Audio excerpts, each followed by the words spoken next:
People always ask me the same question. Why am I the UK's most hated academic coach? Well, to understand that, you need to understand how I got here. How did I go from simple undergraduate student who couldn't get up even in a room of 5 people and talk, all the way to the UK's most hated academic coach? How did that transformation occur? Well, it was quite an unusual journey.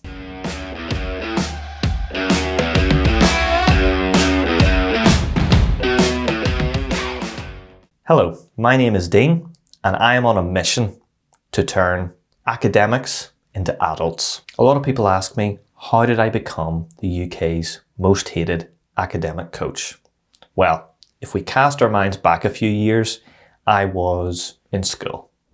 Like many people who probably have the same experience, in school, I was told, if you're good at science, you'll go to university and do medicine and you'll become a doctor.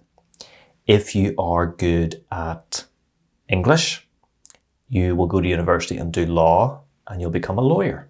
And if you don't become a doctor and you don't become a lawyer, option number 3 is you become a complete loser. That's what schools used to tell us.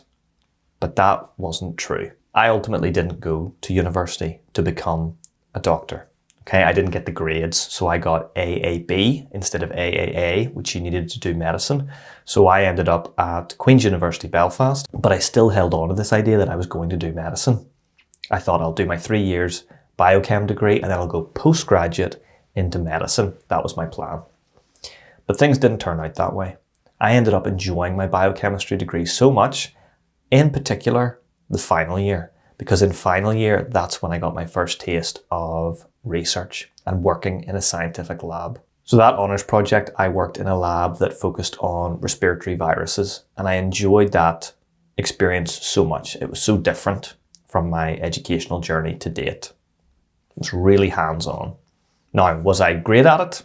No, I wouldn't go that far, but I did graduate with a first. So I was then offered the chance to do a PhD. So I was invited to interview, I interviewed, and I was selected, and I got into a PhD program in the same lab that I'd done my undergraduate research project. Now, this is where I realized something that would sort of haunt me for the next few years, is that it's actually a lot easier to get into a PhD program than it is to get out of one.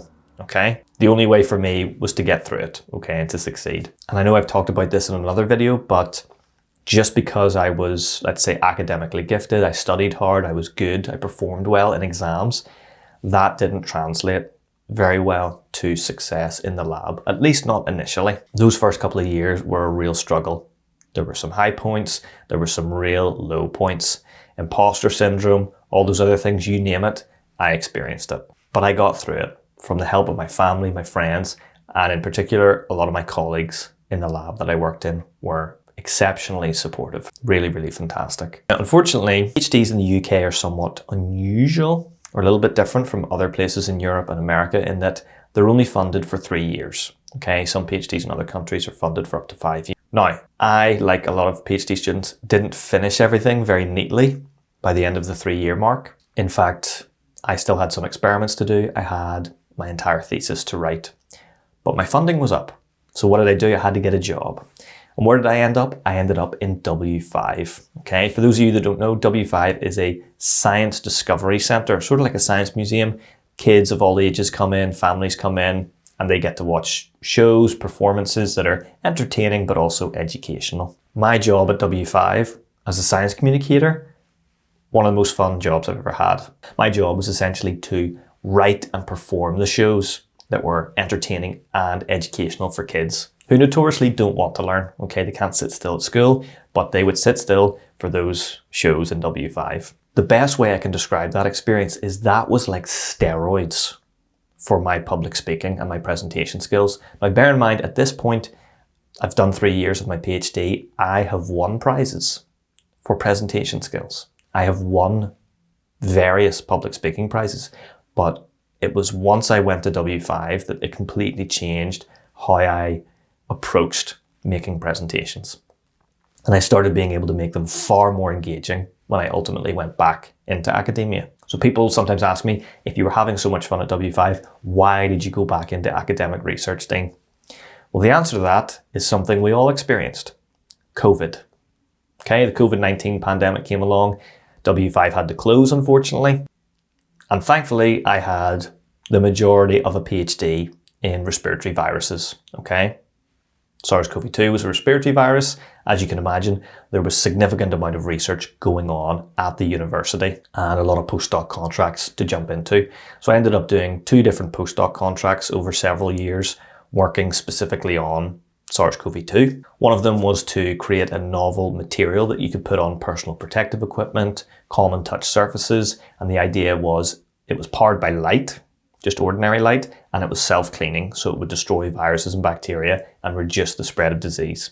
Fantastic project, proud to be a part of it. But at this point, I was starting to win even more prizes for my presentation skills and my public speaking because I had that experience. I had the research and the academic experience, but I also had the experience from W5, how to make these talks really exciting and engaging and fun to listen to. But eventually the postdoc grind got me down. For those that don't know, a postdoctoral researcher, the salary is good. You've completed your PhD, you're working very hard in your field of expertise, but you're a temporary worker. You work on a contract. Now, years ago, it used to be that a half-decent postdoc contract was about 3 years in length. A really good one was about 5 years. These days, in the current economic climate, postdoc contract on average is about 1 year. Okay, 1 year, maybe you get extended 6 months at a time. Okay, and you'll constantly be receiving emails being like, oh, you know, in 6 months, you're going to be made redundant. Okay, not good for the mental health. So I decided, you know, look, I'm coming up to 30 years of age now, and I've got a house, I want to start a family. I need something more secure, need something more permanent. And I took a look at my skills and I thought, you know what, I would be very good at lecturing. So I managed to get a lecturing position at Queen's in biomedical science. Again, this was a contract, but I thought in my mind, maybe this could lead to something permanent. But this was where I started to figure out what I was going to do. The first day that I had to give a lecture, I was a little bit nervous. Nerves never really go away. But I remember going to the staff room and meeting some of my colleagues, other lecturers, and they said, Dean, you know, we know you've worked in W5 and done all sorts of wacky stuff, but and the kids ask questions and they come up and they want to participate. It's not like that here. It's not really like that here. What they said was, you know, no one is going to answer any questions during the lecture. If you ask like a general question to the audience, none of those 300 students are going to answer questions. They're not going to interact with you. They're not going to speak. They're very awkward. And at the end of the lesson or the lecture, if you're expecting a student to come up to maybe ask a question about something they're interested in, remove that expectation now because it's not going to happen. So I took that on board and I thought, well, I'm just going to do the lecture anyway, the way I would do a W5 show and make it a bit fun and sort of chat back and get a bit of back and forth going with the audience. That lecture was for second year biomedical science students. It was an introduction to immunology lecture for a module called Science of Disease, and it was absolutely fantastic. It was the complete opposite of what they told me it was going to be like. I did the lecture, I had a lot of fun. We had a lot of back and forth going with the student crowd, a couple of hundred of them. And at the end, 10 students formed a queue to come up to speak to me. And I thought, this is incredible. They've got questions, they were interested. I sparked some curiosity into what they were going to learn about. And it turned out 8 of those 10 students just wanted to come up and tell me something. They didn't have a question. What they wanted to tell me was that that was the best lecture they had ever experienced in their 2 years at Queen's. And time again, these students would come up and tell me this. I went on to do something like 15, 16, somewhere between 15, 25 more lectures. And every single time I did one, whether it was for first year, second year, third year, biomedical science, medicine, pharmacy, every lecture I did, I had students come up and say, you are the best lecturer. That was the best thing we've ever seen. Okay, so that was the moment I knew, okay, I'm very skilled here, and this is something I can teach to other people. Now, while I was a lecturer, I actually had the opportunity to teach this to various other people. One example I'm thinking of was a student who came to me. They had seen an opportunity. So they were very academically gifted. This is a first class sort of student we're talking about. And they came to me with this problem. They had seen an opportunity, and it was a research internship over the summer at Cambridge University where they would get some lab experience ahead of their final year. but the process involved writing an application and sitting through an interview. Two things they'd never done before. And they were somewhat nervous about their communication skills, particularly the interview. They thought they were going to bomb it.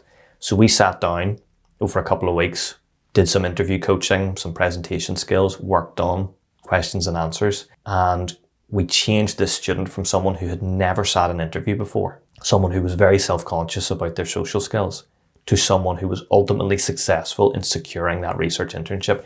So that was when I started to say, oh, I can impart this gift on other people. This is a teachable and a learnable skill. Most people don't appreciate that. So fast forward to today, I am the UK's most hated academic coach.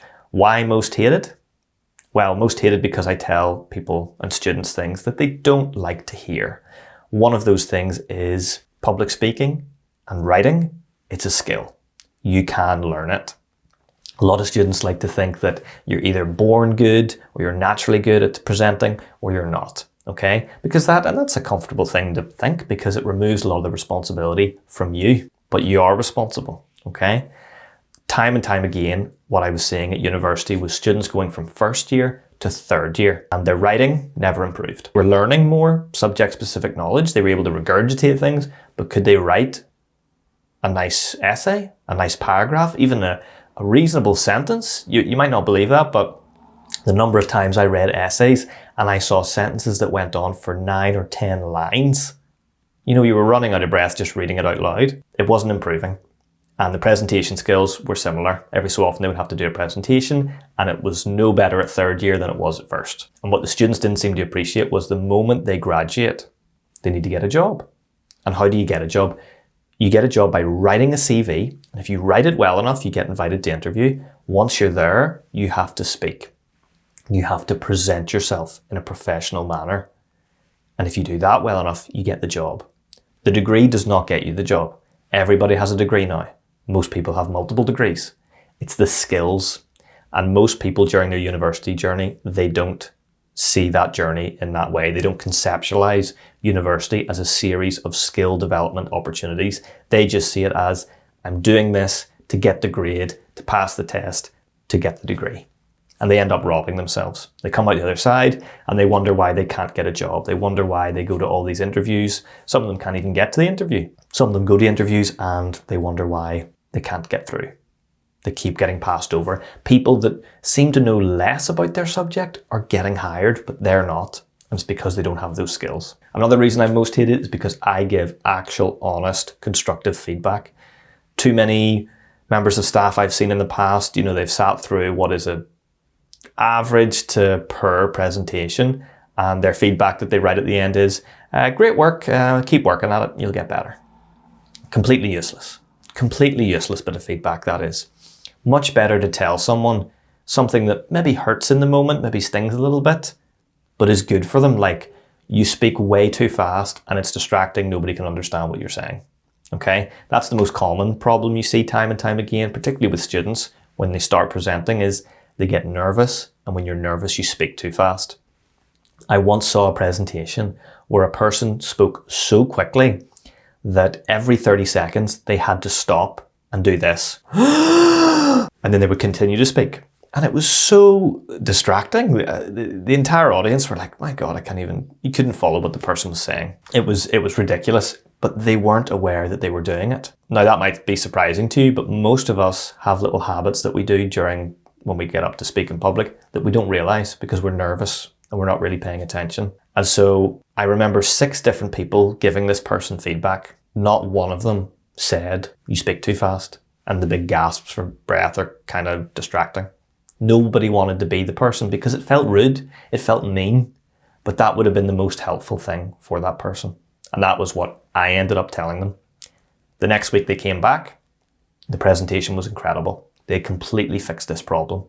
So is it nice to be polite and not mention these things to people? If your friend or family member, they're getting dressed in the morning and they had this horrible mark on their face, you would tell them. They had this big food stain around their mouth, you would tell them before they go out through the door. Probably a little bit embarrassed, but they'd be thankful you told them so they could fix it. It's the same thing with feedback. And I see too many people giving soft feedback that doesn't let a student or someone grow. they're not going to get any better with soft feedback. You need constructive feedback. So folks, I hope you've learned a little bit about why I'm the UK's most hated academic coach. If you are a student who is tired of, not sleeping, being super nervous and anxious before a presentation-based assignment, you've come to the right place. If you are a PhD student who really knows their stuff, you know that subject-specific knowledge, but those skills, writing and presenting, you're not great at them and you want to get better because you realize that you're going to be presenting this stuff for the next 3 years in front of your colleagues, in front of your institution at an international conference, and you'd like to be able to do that well because that's where opportunities come from, then you're in the right place. And if you're a postdoc or a lecturer and maybe you give some lectures and you give some lessons and you feel like you could be doing better, you could be doing more than just reading slides to students. They hate that. So why do you keep doing it?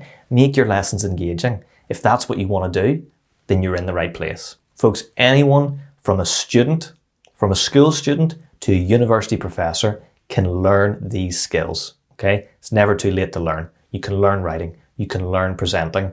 And if that's you, if you want to stop experiencing this horrible thing where people that you know are not as competent at the job as you are getting through the interview, they're getting all the opportunities because they're verbally articulate. If you want to stop that, then you need to develop yourself. You need to level up those skills. And if that's you, if you're the person who's finally decided, you know what, I'm sick and tired of being passed over and being treated like a child in an adult's body. I'm an adult, I need to be respected. Well, then you need to level up your writing and your presentation skills. And the way to do that is visit the link in the description. That'll take you to my website where you can access academic coaching and improve those skills. Live the life you finally want to live.